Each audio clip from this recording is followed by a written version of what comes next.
Yo creo que partimos de una ventaja competitiva muy importante en Euskadi y en concreto en el Parque Tecnológico de Miñano.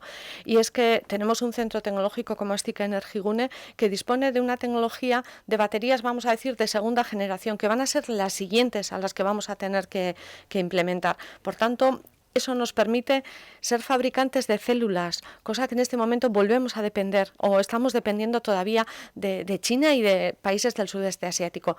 Nos permite tener fabricación propia, eso va a ser un paso importante, pero entre tanto ponemos en marcha esa fábrica con esas células fabricadas en Euskadi. También tenemos tecnología que nos permite de alguna forma traer células del sudeste asiático, no voy a decir el país porque hay varios, empaquetarlas y poderlas utilizar, porque esa también existe en este momento en Euskadi. Luego somos capaces de hacer frente a eso, pero decíamos, ese es uno de los elementos que nos va a permitir dar continuidad a todo lo que hay que hacer.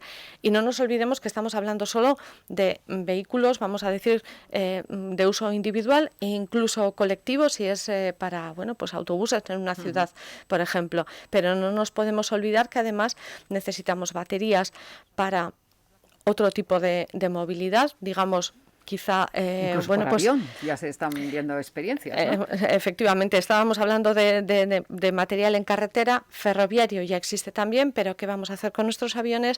Todo el transporte aéreo y el transporte marítimo, que de momento tampoco la electrificación va a poder ser 100% en todos los casos. ¿Qué alternativa tenemos? Pues el hidrógeno puede ser una alternativa al gas natural que se utiliza en este momento. Luego tenemos mucho camino que recorrer todavía y por eso quiero insistir mucho en esa planificación ordenada de la transición.